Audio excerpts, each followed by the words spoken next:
Good evening. Today we're going to talk about PPP forgiveness because a lot of people have gotten their money and they are really worried about, okay, how do I get this loan forgiven? So we're going to talk about loan forgiveness and what you can do if you have not applied as of yet. Be sure to like and subscribe to our YouTube channel as well as our Instagram and our Facebook. And Instagram and Facebook. That's right.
Good evening. So we're going to go ahead and jump into this and get started so that I don't hold you up too long on this Friday night. But I had a lot of questions about getting your PPP forgiven. There's a lot of things that are not very clear on this forgiveness. So I would not rush to do the forgiveness. So what we're going to talk about today is how and when you should do your forgiveness. You have to have exhausted all of the funds in order for them to be forgiven. You must use your round one first, and that is over a 24-week period, which is 6 months. And the reason that I say don't rush to do your forgiveness is because the SBA is going to keep changing things of how the forgiveness is done. So that's why I said don't rush to do it. You don't have a payment for 10 months.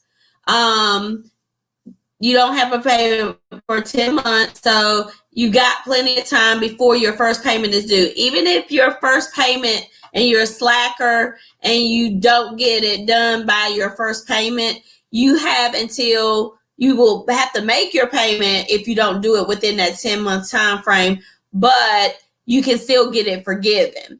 The first course of action would be, once you've exhausted the funds, make sure that you're not counting, not double dipping in the same time frame, because some people are getting unemployment as well as PPP funds. You can get both, but you cannot claim your PPP funds during the time that you are getting unemployment. That is double dipping. But can you say, hey, I got my funds March the 1st. You got 6 months to spend those funds. I'm getting unemployment right now while I receive my PPP funds. My unemployment is going to run out in June. So then you can count your time period starting in July for your PPP funds. So that way your time periods aren't overlapping with your unemployment benefits. Because like I said, a lot of people are being told, oh, don't take PPP funds because I'm going to get more money if I just claim unemployment for all these weeks. So just be mindful of that you have 6 months to spend the money. And a lot of people had a question about where do you do your forgiveness? I would go to my lender first, the person where you got your funds from. I would go to them first in order to let them assist you with the process. If you got less than 150,000, some lenders are, because of PPP fraud, some lenders are starting to ask for some documentation. Right now, there's still just the one page certification that the government is asking you to do. I'm going to give you a look at that form tonight so that you can see exactly what that form looks like and how it works. I'm going to share my screen with you now to show you exactly how that form looks. And I'm sharing it now. And this form it says it's a one-page certification, but it's actually broken down to 9 pages where they're asking you for your loan number, your basic information. Then that's where the forgiveness calculation is going to start. Payroll costs. If you are a sole proprietor, which most people are, then that your payroll costs would be what you pay to yourself and with your PPP funds. You can use it for big business mortgage interest payments, rent or lease payments, utility payments. If you have a home office at your house that you use, you can use it. Property damage costs, covered operation expenditures such as software and different things like that, covered worker protection expenditures, time off, dental costs, medical expenses. And then that's when you do the calculation. Remember, payroll is the 60% requirement. It says a minimum, let me stress this, a minimum of 60%. So when they say minimum, that means the least amount that that's the least amount that you can take for payroll. So therefore, you can use 100% of the funds towards payroll. And most people that are a sole proprietor, you will be using 100% of your funds towards payroll. That means paying yourself because of the fact that you don't have any employees, especially say someone that is a Uber driver. They may not, they don't have mortgage and interest that they're accounting for their business. So that wouldn't apply to them. So they would use their minimum 60%. Remember, minimum means the lowest amount that you can use. So you can use 100% towards yourself. So that means you can pay yourself. How do you? That's the big question that people want to know. Well, you can pay yourself how you normally pay yourself. Do you pay yourself weekly? Do you pay yourself bi-weekly? Do you pay yourself monthly? Well, when you do the calculations there, the government, if you are not in the food or hospitality industry and you only got 2.5 months of salary, then that's what you can pay yourself. And you can either have it in larger sums or you can do it in smaller increments, because remember, you can use it up to 6 months. So if you got it in March, which is the 3rd month, you have until September to spend the funds. That's why I said don't be in a rush to do your forgiveness, because the SBA could change that. And make sure that you exhausted the funds. You can't get the funds today and then ask for forgiveness tomorrow, because if your bank is not using this form, they may have their own form, and you're going to be signing the affidavit saying that you use these funds appropriately. Whether they still sitting in your account and you didn't pay yourself or pay them for your expenses, if you decide to do a combination of both, which is not required, then you have not actually used the funds. So you have to, this affidavit saying you have used the funds. So you got to make sure that you've paid yourself. A good way to do that is to write yourself a check. So that way you've got a cancel check. A lot of people don't have checks for their business. Some people just use a check card.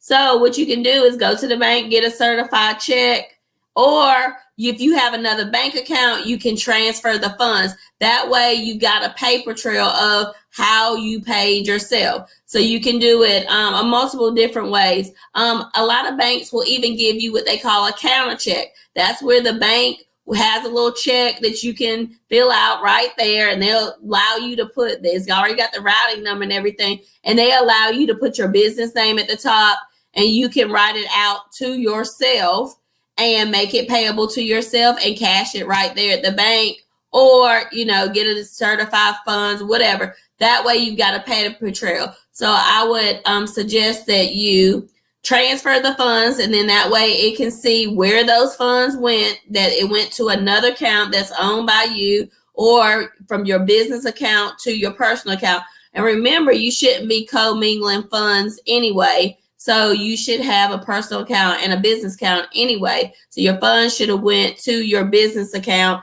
and then you can transfer them to yourself, or you can go to the bank. If you don't have physical checks of your own, then you can get a counter check from the bank as well. So there's several, and if you have a checkbook with the checking account, just write yourself the check. And you can do it over. Some people are opting to pay themselves $1,000 a week. Some people are saying, okay, it's replacing 2.5 months. So for every 2 weeks, for a total of 5 times, I'm going to pay myself 1/5 or 20% of the funds. However you decide to do it. You can say, okay, well, I take monthly withdrawals, so therefore you can pay yourself by the month. It's totally up to you how you do it, but you just want to make sure that you've got a paper trail. Even if your bank allows you just to sign off on it, you want to make sure that you still got a paper trail in case you get audited. They're going to be doing probably random audits just because there is fraud involved with PPP. So make sure that you got your paper trail, and I would highly suggest you to do that. Another way that you can do your forgiveness, if you having a hard time with your bank, some banks no longer participating in the PPP program, so therefore you cannot go to them for your forgiveness. So I'm going to show you another tool now. I'm going to pull up another tool now to show you where you can go online and do a forgiveness as well. This website will allow you to do a forgiveness there. I'm going to put on the screen too, so that you can have this website. And because it's so much up in the air about how to do the forgiveness, they're just telling you on the ppforgivenesstool.com, they're telling you to go on there, put your email address in. It's going to send you a code to your email to verify that it's being sent to the right email.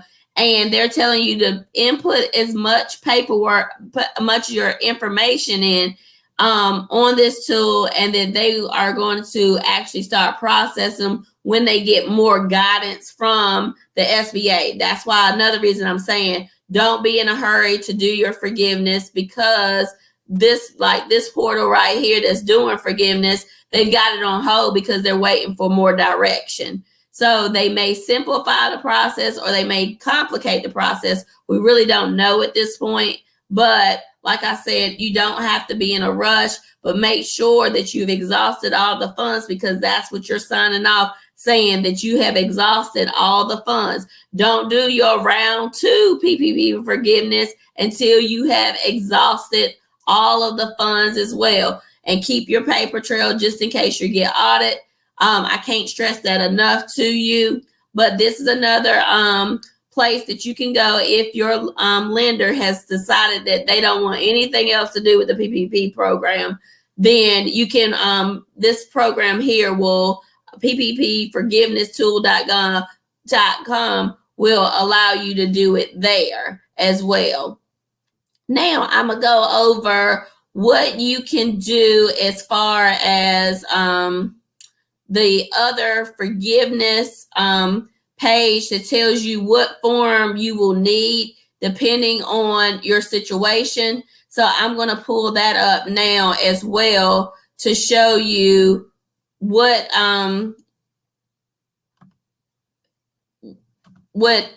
form you can use. So here, there's 3 different applications. It depends on if you have employees.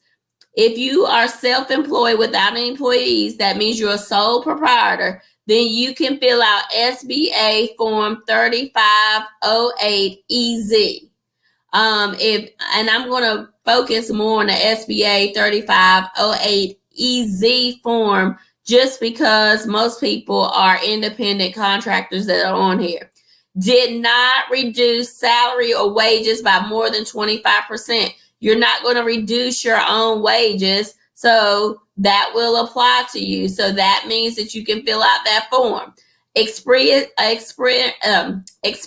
decrease in business activity as a result of health directives and maintained salary wages. And then if you received a loan no greater than $150,000. If you're a sole proprietor, remember they got the cap at $100,000, which is $20,833. So you're not going to exceed that. So most people are going to fall under the SBA 3508EZ. There is another form, which is the 3508. We won't get into that. That's for people that got a loan greater than, that received a loan greater than 150,000. And then you got SBA 3508, and that means, together with its affiliates, totaling $2 million or less. So those other two forms don't really apply, as most of the people are going to be in this SBA 3508EZ form, which I have up on the screen.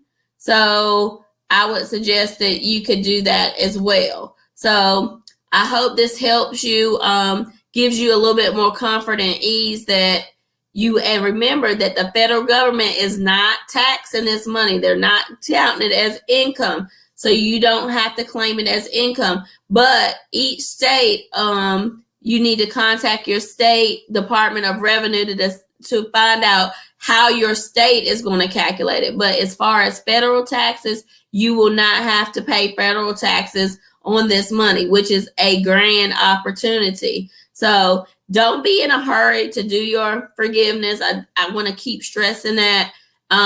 Just because this process is not sealed and delivered at this point yet. And plus, a lot of people haven't spent their funds, and you don't want to apply for forgiveness and get in trouble for signing an affidavit saying you've exhausted the funds and you really haven't.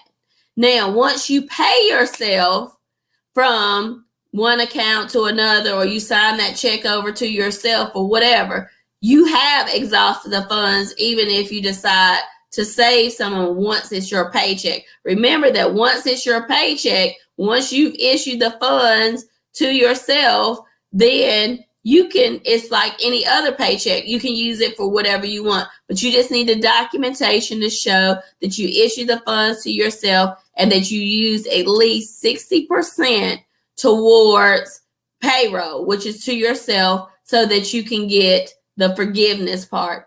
So once you clear the paper trail, then you can spend your paycheck on whatever you want once you've cleared the paper trail. If there's any questions, please do let me know. I'll still be taking questions. Also, there's the CDFIs. Remember, if you are a new applicant and you have not, and you waited to the last minute because you wasn't sure if this was a scam, or you just wasn't convinced, or you didn't know you qualified for the money, then remember that the CDFIs, which is in my last video from last night, I put the link there so that you can locate the CDFIs in your area. If you need assistance with doing your PPP, I'm putting up the ticker at the bottom of the page so that if you need our assistance in helping you get your PPP, we don't mind helping you. If you just got general PPP questions, use the links that are in this message if you want to set up an appointment time to go over individual questions. But I hope that this really helps you out a lot. And again, in difficulty lies opportunity. This is your opportunity. Take full advantage of it. Make sure, don't be a procrastinator. Too bad. Set an alarm in your phone or whatever for your 10-month mark, so that you can make sure that you get your forgiveness done before your first payment. So I would just set a reminder probably at the 8-month mark and then at the 9-month mark. So then that way you have a whole month before your first payment is due to get your forgiveness completed. But just remember that you've got several ways to complete your forgiveness. That's through your lender, through that PPPforgivenesstool.com that you can apply for your forgiveness.